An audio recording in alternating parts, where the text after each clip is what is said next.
So, good afternoon, everyone. Welcome to the EOcafe. Great pleasure to see you. It's sort of a holiday period in Europe, and I think a lot of people are away at the moment, but we have a few people online. Today we're going to talk about Bella and RedCLARA, which doesn't sound like anything to do with the EO sector, but I can assure you it does, and we'll explain how and what it all means. So just a first quick reminder of the EOcafe rules. Please keep your microphones turned off unless I specifically ask you to join in the conversation. Um, Very welcome to keep your cameras on so that we can see you, and it's good to see all the faces in the cafe. And if you have a question or even just an observation that you want to make, please pop it into the chat. And then, as usual, if we take the questions, I'll ask you to open your microphone and put the question yourself, so that we have a more interactive session. So that's the background. More people are joining us, so let's get started. We said RedCLARA and Bella sound like something from a completely different sector to Earth observation, but what we're going to do is explore the role of RedCLARA in the organisation, and particularly in Bella. We'll talk about the project Bella, and particularly Bella 2, and the opportunities for collaboration that this can open up between Latin American and Caribbean and the European EO private sector. So I'm very happy that we're joined today by Mark Urban from RedCLARA. Mark is Director of International Cooperation, Academic Relations and Communications, and he's probably the most distant guest we've had in the EOcafe. We have people joining the EOcafe from all around the world, but most of our guests tend to be much closer to home. But Mark is sitting in Montevideo, or just outside, I believe. And so, Mark, tell us a little bit about yourself and your background and how you came to be associated with RedCLARA. Thank you, Josh, and thank you for letting me participating in this interesting activity. I find it very fancy to meet people in such a fashion. And actually, well, my name is Mark Urban. I'm director of for international cooperation, academic relations, and communications of RedCLARA, which is research and education network gathering the national research and education networks in Latin America. So it's a federation of national research and education networks, just similar to what GEON is in Europe, no? That maybe probably most of you know. And so we are really centered on infrastructure questions, infrastructure for connectivity and for data exchange in the academic sector and in the And how long have you been with research and education. How long have you been with Sorry? RedCLARA? How long have you been with RedCLARA? Yes. Thank you, Josh. I actually I'm probably actually currently the most ancient member in the staff of RedCLARA, casually, but I started in 2006 working for RedCLARA, actually more on the financial and administrative side, because my background really is on the business side. I studied at Solvay School Business School in Brussels, and from there on, I worked on, let's say, projects on different projects, starting with the TASIS and FAR programs for the Eastern European countries at the European Commission as an external collaborator, let's say, and then I had this opportunity to land in Uruguay. That was already in '94. Working also in the framework of activities of the European Union at the European delegation in Montevideo. And then I had several projects, among others, the Customs Union for Central America project, still in the 90s, that I worked for.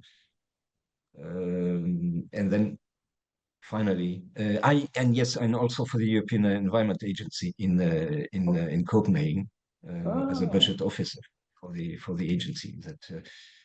Maybe that's where we met then. That could have been. That could be, yes, could be. Yeah, yes, that sounds more logic. Yes, indeed.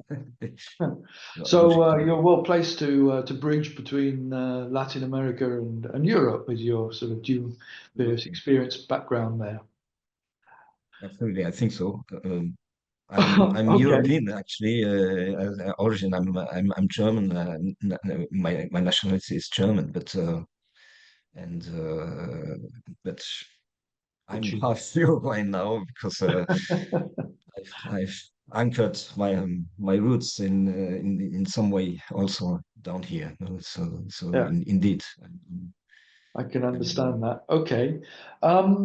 So, I mean, today we're here primarily to talk about Bella, which is a program initiated in 2016 by the European Commission.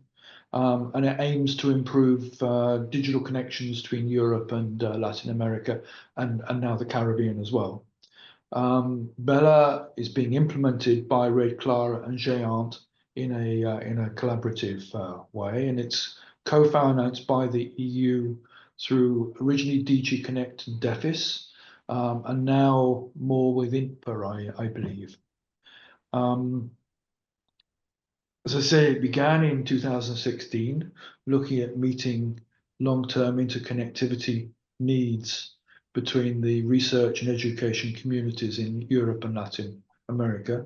As you said earlier, a bit like a géant for Latin America, and perhaps we'll come on to that in a moment. There was Bella S, Bella T, and now Bella 2.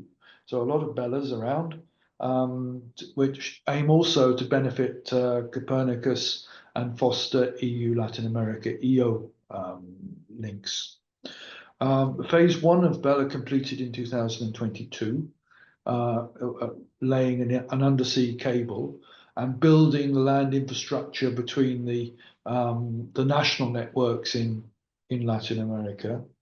And now Bella 2 is aiming to expand the digital ecosystem of Latin America, bringing in the Caribbean and enabling relations and strengthening exchanges between companies, research centers, education institutions, and national research and education networks obviously in Europe and Latin America. So let's start this by maybe you can help us understand about RedCLARA. Some people will know a little bit about GÉANT, but I don't, most people will probably not have much of a knowledge of what GÉANT has been doing in Europe. So please, make reference to GÉANT, but explain what RedCLARA is and what you're doing. Sure, Jeff. Thank you. Actually, you've already said much of what it's about, and explained it quite clearly. Just as GÉANT, as I said, just like as GÉANT is the federation of the national research and education networks in Europe, RedCLARA is the federation of the national research and education networks in Latin America, expanding also to the Caribbean. I mean, that's actually one of the objectives of the Bella 2 project.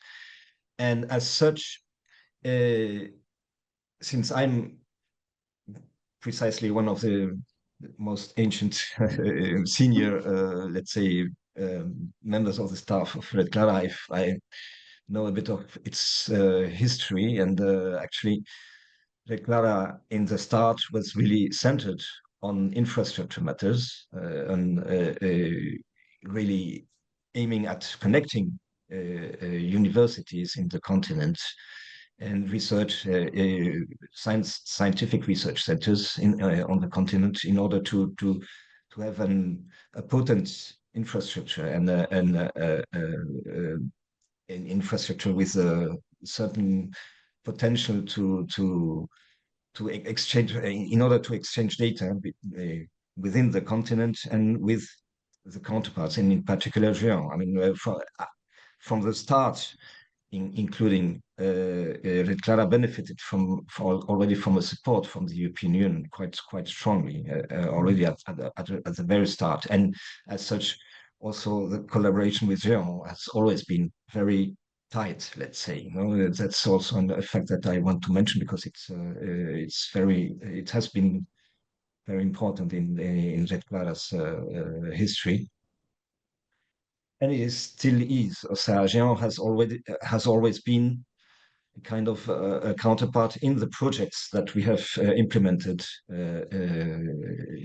with the European Union. So at the very start also, and now RedCLARA, as you mentioned, has had a project, an important project from between 2016 and 2021. Culminating in the laying and the installation of the submarine cable, direct submarine cable between Europe and Latin America and South America, more specifically between Fortaleza in Brazil and Sines in Portugal, which is something that is important to mention because it really gives a boost, an important boost to the access to data between the two continents. I mean, previously there wasn't such an infrastructure, direct infrastructure between the two continents. So it's really an important milestone, I think, in the history of our own organization, and I think of connectivity as such. So besides this fact, there was this continental, South American continental part that you also mentioned, Jeff. It's the LAT project that was, by the way, already financed by DG-INTPA. At those times, it was DG Europe Aid. But I mean, basically the cooperation at DG and culminating also, besides the laying of the submarine cable into the creation of a backbone, a continental backbone in South America that actually, and this is the current state of affairs. I would say in that field, it constitutes a backbone that forms like kind of a reversed sea. So it's not a closed loop yet. But because of that, precisely one of the main objectives of this new project that we are currently implementing, also financed by DG-INTPA, is to close this loop, especially in Peru. So one of the, I'm mentioning it because I think also in the context of Earth observation, this might have interesting. There might be interesting points of connection. It is one of the objectives of Bella 2 is to close this loop. You know that for technical matters is a very important factor of stability of the infrastructure. And the other let's say main objectives of Bella 2 is to integrate Central America, the Central American countries. Starting with well, there's Panama, but also Costa Rica and Honduras and Guatemala, basically. So by the sea, you mean the connection between the countries in Latin America that is like a reverse sea at the moment and doesn't right now, go yes. through At the moment, that's Peru. Yes, exactly. And we would have a closed loop that will ensure a very stronger and more resilient infrastructure. These are loops are really considered in this context, in context of connectivity, really, as important factors for resilience. No? And the loop will be extended into Central America and into the Caribbean as well. Yes, yes, exactly. Actually, one of our points of presence is already in Panama, actually. But the thing is, Panama currently doesn't have a national research and education network as such. So Panama is not a member of RedCLARA currently. But one of our aims is, of course, to integrate Panama. So we are really struggling to have them on board. So we're working closely with our Panamanian friends, especially with Senacit, which is a science and technology government agency in Panama, and working hard on that. And by the way, and this is a connection point with Earth observation, one of the Copernicus centers in South America is being built, let's say, in Panama. No, it's there are two COPLACs, one that is already effectively working in Chile, and the other one is in Panama. You know? So and so we this point of presence is really a good opportunity also in that sense. No, the point of presence of the infrastructure in order to we hope that at some point the COPLAC in Panama could directly connect to the Bella infrastructure. That's one of our also of our aims in the context of Bella 2. But the stumbling block there is to create the internal network in Panama, because your RedCLARA members are only networks, national networks, I think. That's correct. Yes, national networks. And actually, in order to be more flexible, now we have approved a different strategy because we noticed that it was really quite, in some countries, it's quite cumbersome to have to have as a precondition to have a national research and education network installed and functioning. So opening it up, we are really trying to establish contacts more directly to universities in those countries that don't have yet national research and education networks, and from there on, trying to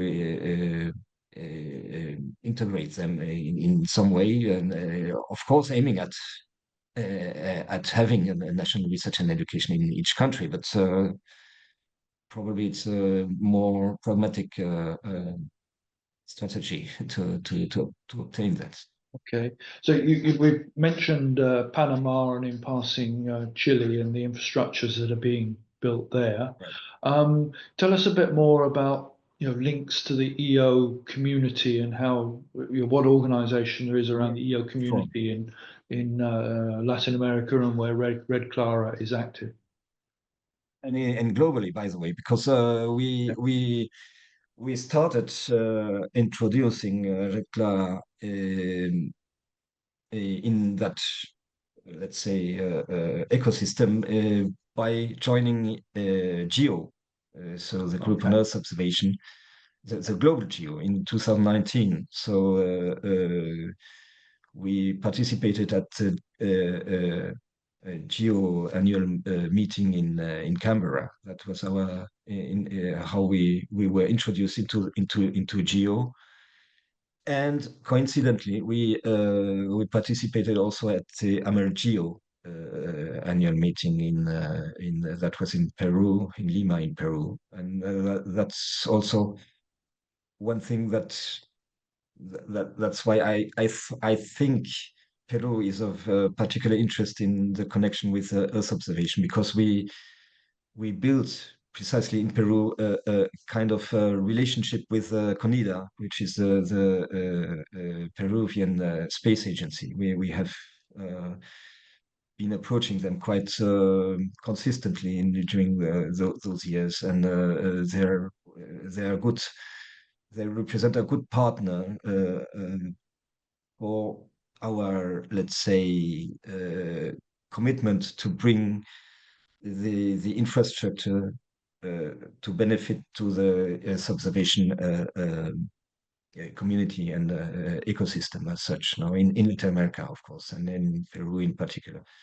So we started being as a participating organization in GEO and in Emergy in 2019, and from there on we consistently participated in the subsequent events and in the activities. No, basically, I can say, and we've had and Stefan will remember we had some. I think that interesting side events in particular in Costa Rica at the Amerigeo Week in Costa Rica, and Right. among other things. No, that's Yeah. so. I think when we talked earlier, you said unfortunately you won't be in Rome in 2 weeks' time, but That's right. with the That's next right. Geo event, but that you will be supporting the next Amerigeo event if anyone is interested in participating. So Absolutely, Jeff. Ersk is also a Indeed. member of Geo and gives an opportunity for member companies Right. to be there. Okay, so let's move on now to understand a bit more about Bella. We'll come later. I see the question. Anna's really sort of anticipating where we want to go, which is about the participation of private companies in this. We'll come to that later, Anna. But for the moment, let's just try and get a real grip on what's happening.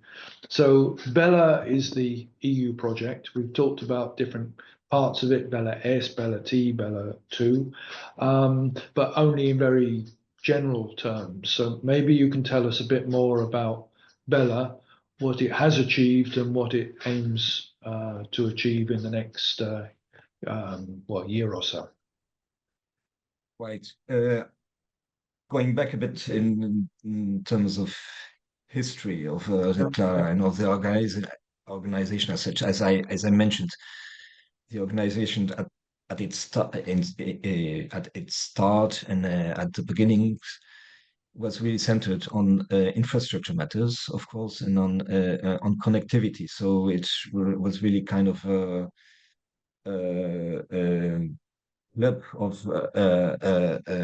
people that wanted to connect, but physically connect, not only not really in terms of physically through an infrastructure, internet infrastructure, dedicated internet infrastructure for the academy, for the research, scientific research, and for the higher education.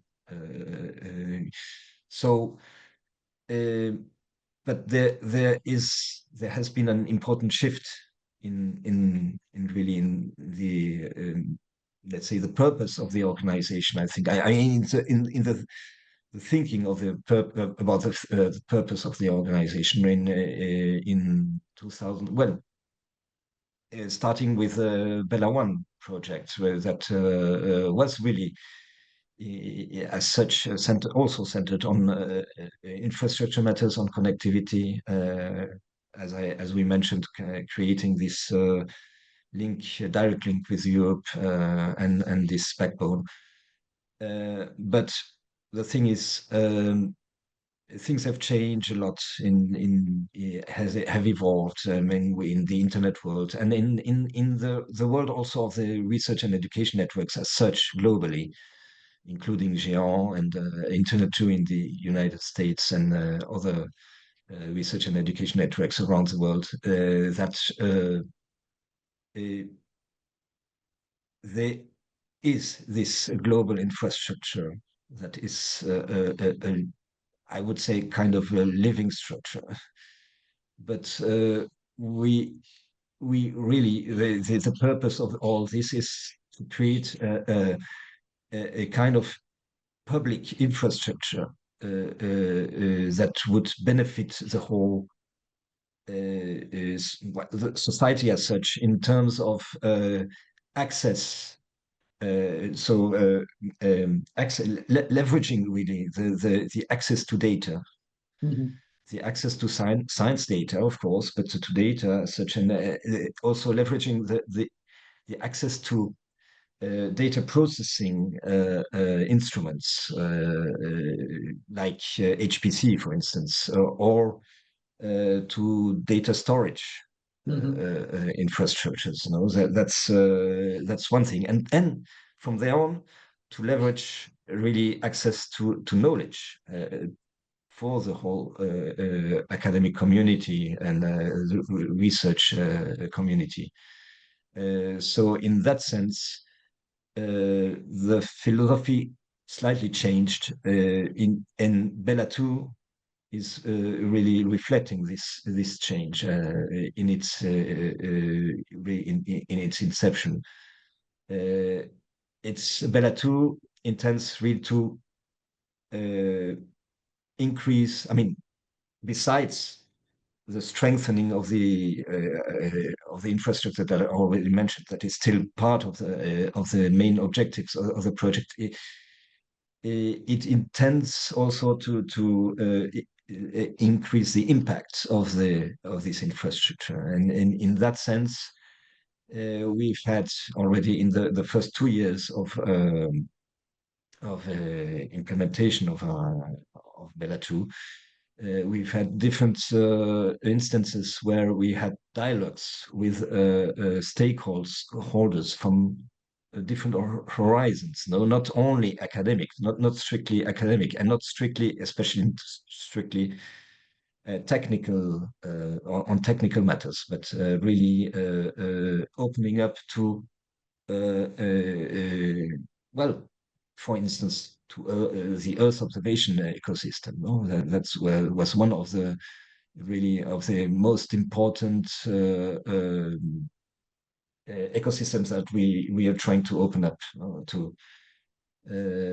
So through dialogues, structured dialogues, we've had some results on from these dialogues in order to organize activities that would involve private sector, government sector, besides, of course, the academy and possibly also civil society. No, I mean the integrating the helix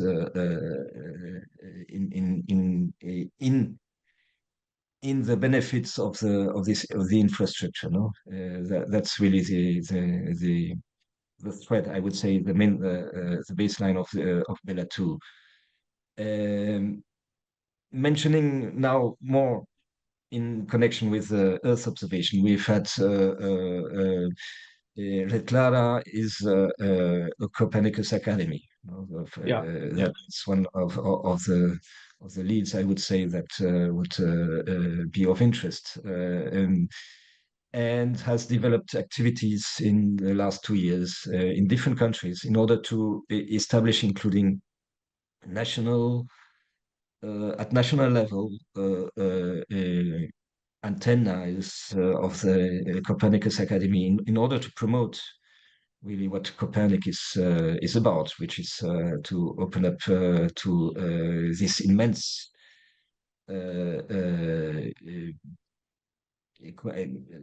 data world, let's say, to say it in a way, and to promote also capacity development in those fields. So that's one important thing that we try to introduce our participation, you know, in terms of articulation between the stakeholders in that field. You know, that's.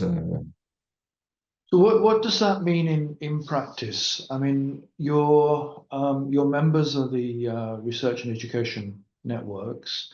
Are you sort of informing them and making them more aware of the capacity the sorts of things that Copernicus can provide and achieve?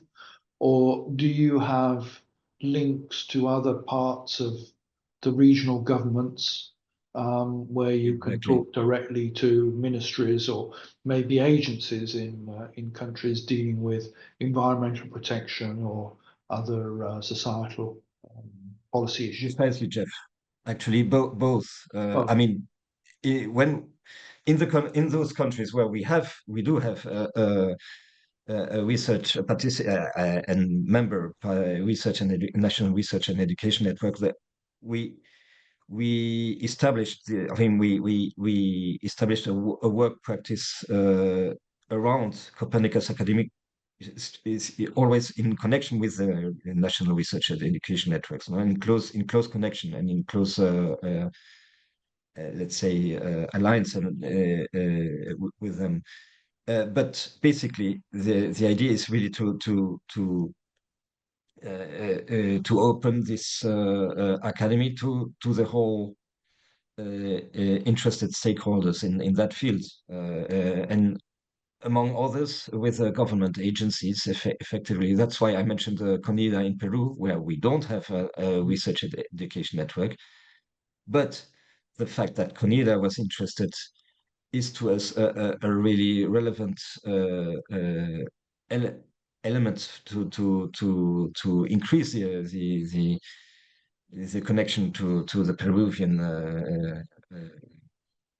stakeholders. No, and CONIDA is as such really has shown that it has a lot of interest in having this link, no, so to the you can help develop the interest in, or not so much even the interest, as the structures in the countries that indeed, can then take indeed. advantage of Copernicus data and Copernicus services.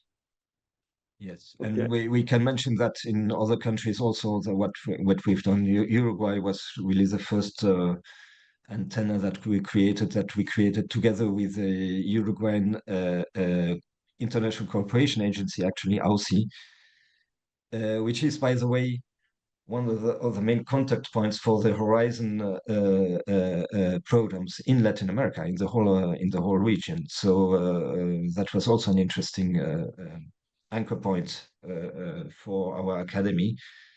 And together with the National Center for Risk and Disaster Management, basically, I don't remember exactly the name of organization now, but that's we signed a memorandum, the three together Okay. with these two organizations, no, and with the research and education network, of course, Okay. in Uruguay. And in other countries, in Guatemala, we've had quite some progress. Also creating also an Copernicus Academy for Guatemala, for together with a national research and education network that is a bit weak in structurally, but and certainly needs some support. But we've been working together with them and together with CENACIT, which is a science and technology agency in Guatemala, and with other stakeholders. And Okay. we've had quite interesting uh, workshops, including in Guatemala, with really a very interested public, I would say, that I think we've had quite an interesting reaching out to quite a large panel of interested researchers and organizations in the country. Do you have any mechanisms? Um, the obvious might be newsletters, but or calls where you can sort of keep the EO sector aware of what's happening, of what opportunities there might be arising. Right. I think that's an interesting point. Actually, it depends quite largely on what we achieved in each country. Mm. But basically, we're currently in five countries. We've already had quite some success in creating a national committee. So, like in Uruguay, like in Guatemala, in Colombia, also so we are in that context. We do have a structure at the basis that would help us to ensure the continuity in the activities and on the base and we are quite willing to also to share the information. I mean, we on the RedCLARA's website, you will able to find the information about that, and it's being updated regularly. So we have RedCLARA issues newsletters, not as such for not only for the Copernicus Academy, but Yeah. maybe this is one thing that we could consider in further on in order to be more specific in the sharing of the information.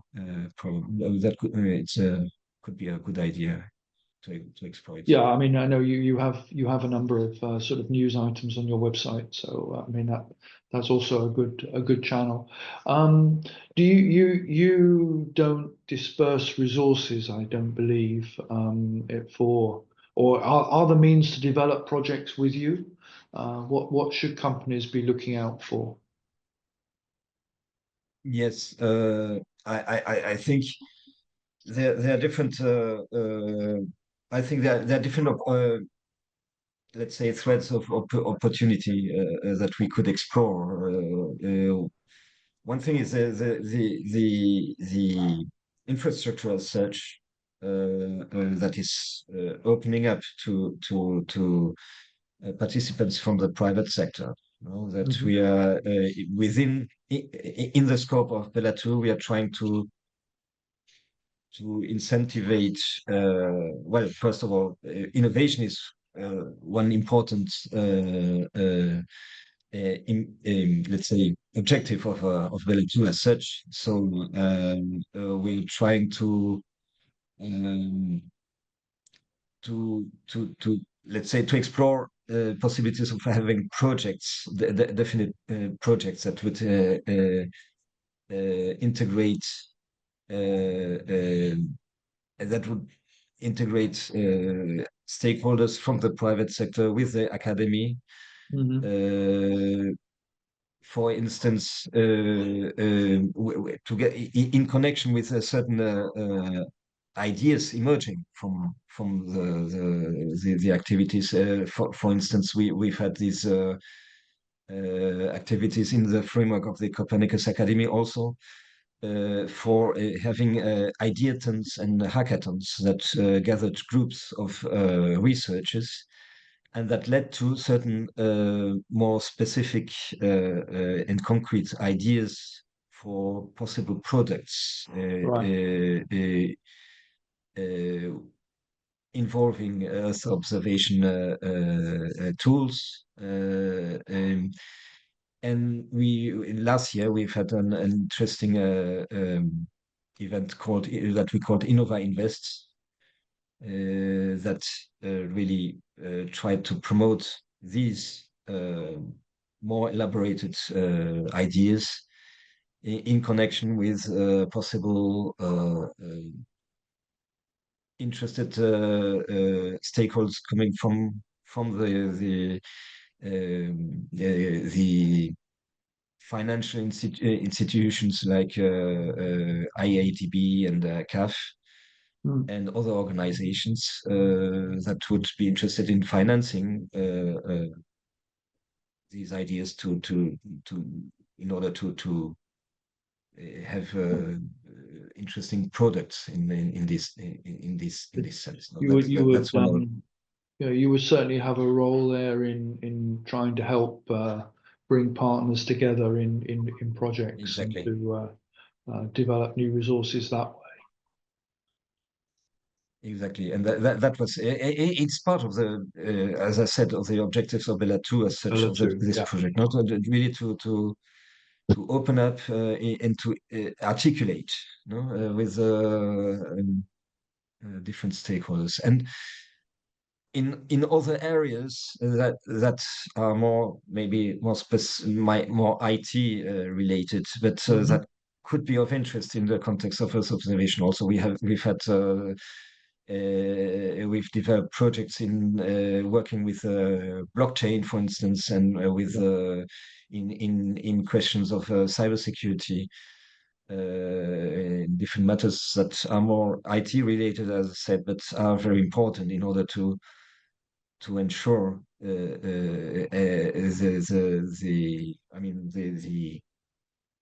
the potential and of leveraging that IT tools bring to the in the case of Earth observation, for instance. No. Yeah, yeah. I mean, I think you already talk about two operational test beds in high performance computing and blockchain.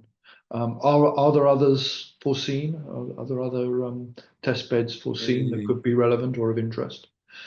yes, yes, absolutely. There are different things. As I said, cybersecurity is also one of our main objectives. Uh, it's also well correlated to blockchain, but not all.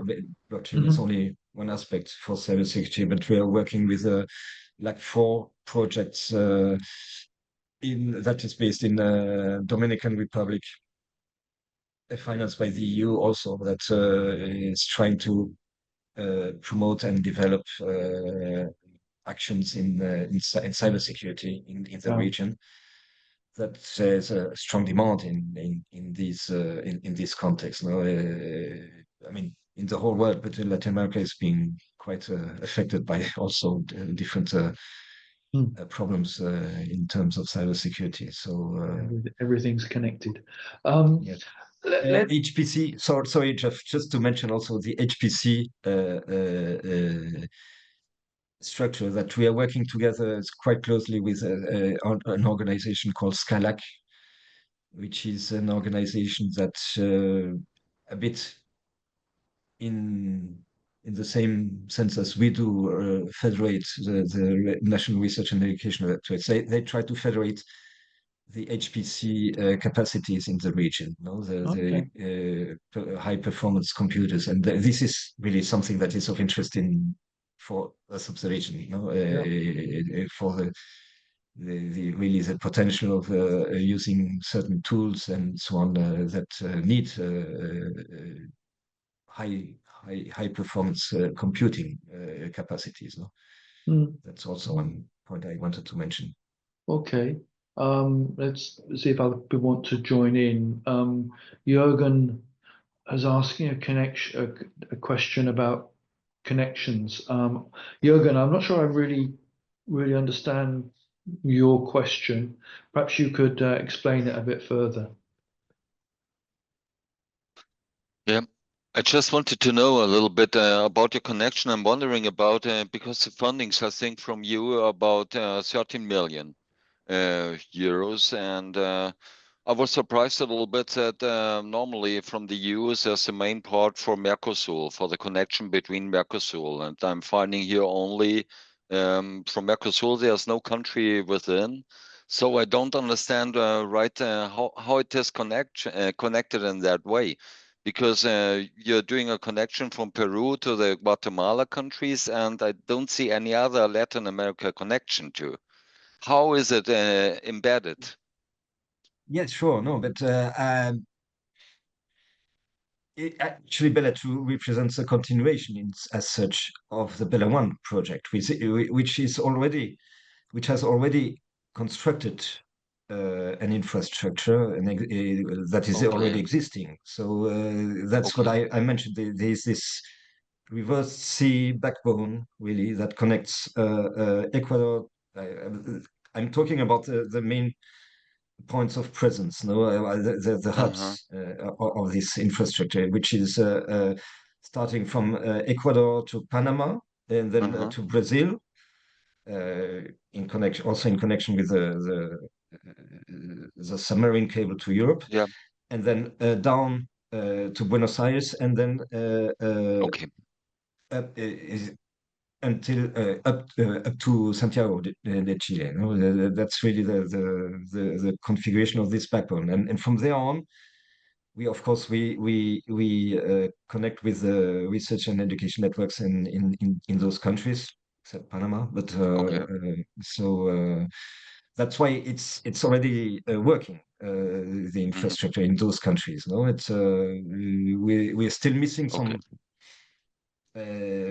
There's still some need for strengthening certain subjects. Uruguay in particular is struggling to have also a stronger connection to Bella and so on. So this is still, and it's still part of the Bella 2 project, but really the focus was to close this loop. Okay. In Peru. I wasn't aware about. No, I wasn't aware about no, Bella 1, no so problem. that was my problem. Okay, Okay. understood. Why we're talking today. Yes, that's why we are okay, here. thanks. No problem. Anna, you asked earlier, and I said we'd come back to it, about the involvement of private companies. Do you want to develop that topic a little bit more?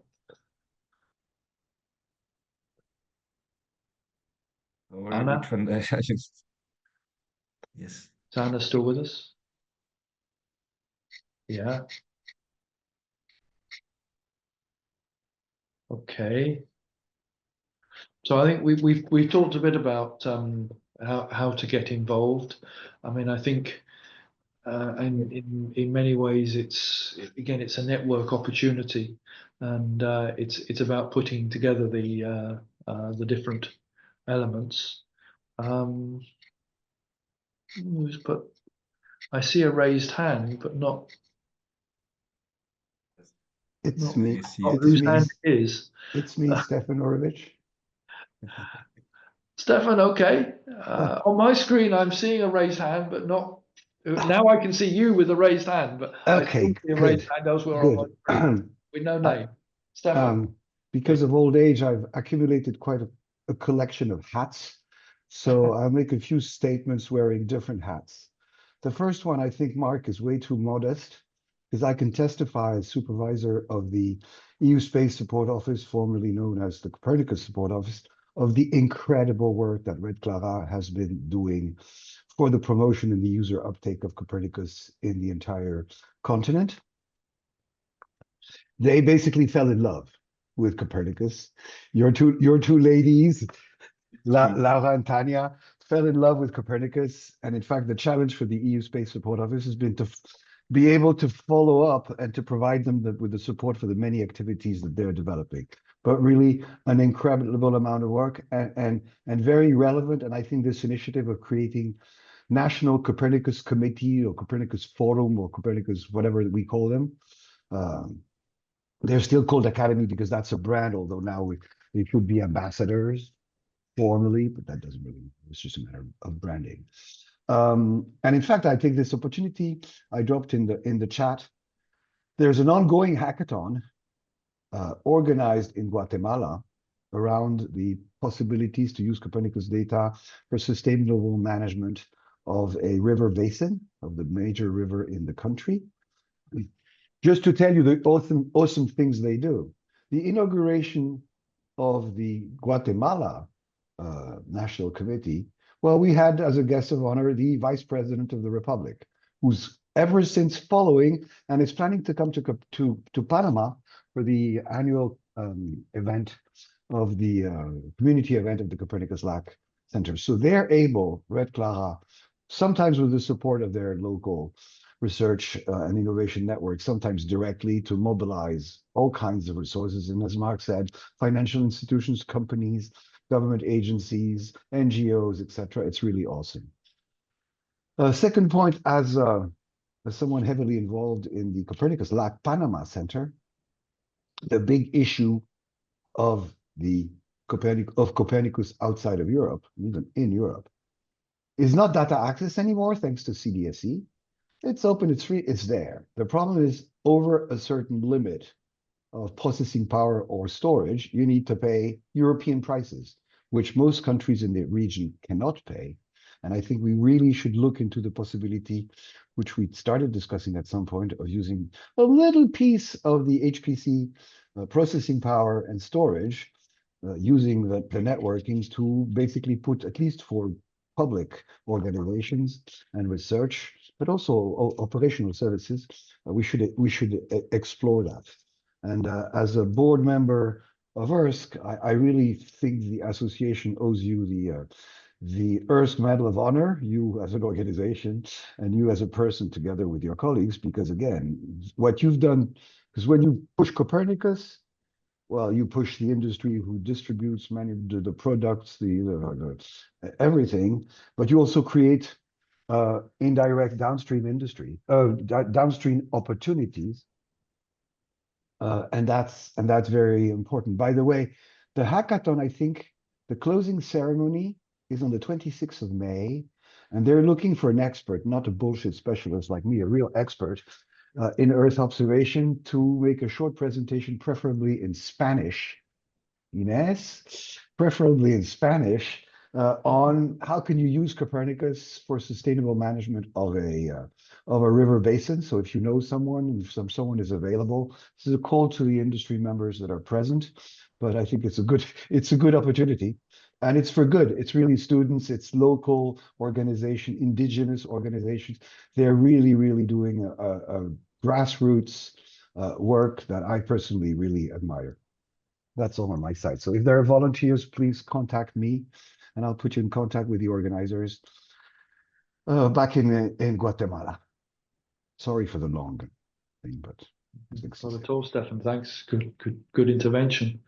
So, if to anyone else, if you have questions that you want to put, we have about 5 minutes left, so there's a small amount of time. But in the meantime, I guess what happens next, Mark? Bella 2 is to. I'm not sure when that project runs to. Are people looking beyond that? Yes, we are definitely looking beyond that, because we have only a bit less than 2 years now left of implementation time. I suspect we will prolong at least 1 year because of the immense, let's say, it's very a lot of things still to do in order to achieve especially the connectivity aims that we have.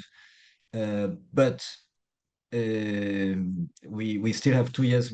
And beyond that, we expect also to have some opening opportunity to expand the whole thing to the Caribbean also, which is another hot topic, I would say, in terms of cooperation from the European Union in particular. So we are on board in that, and we're trying really to be on board at least, and to have this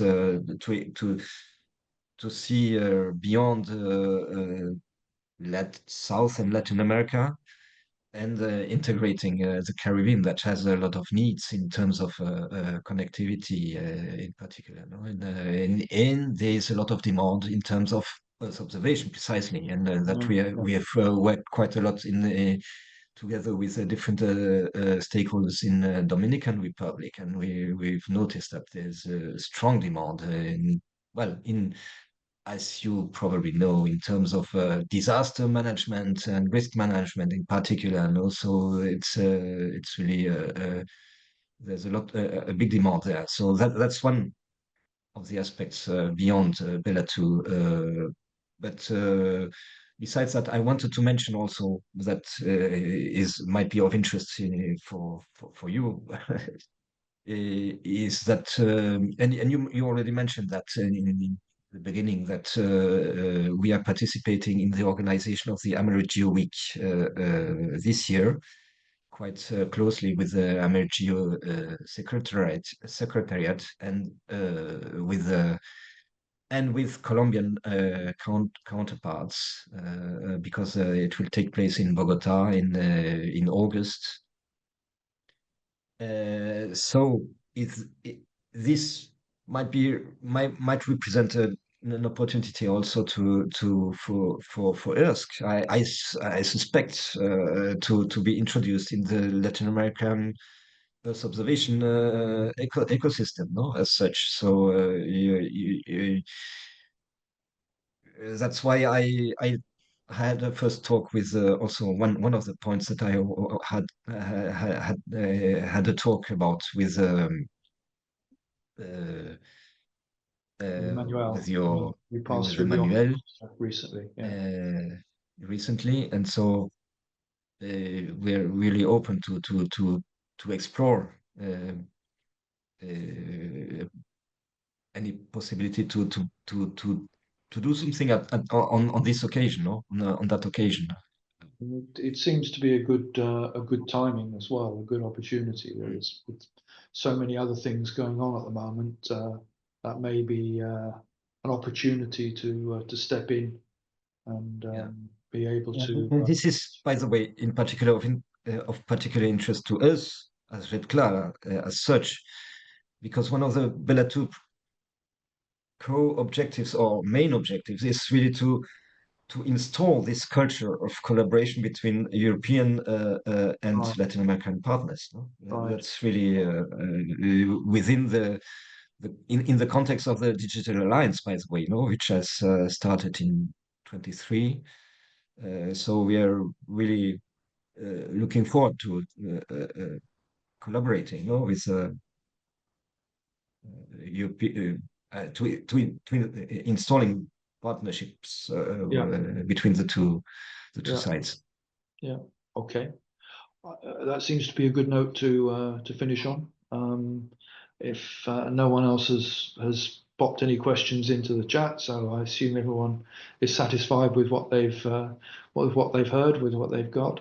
So, Mark, again, thank you very much for spending the time with us today.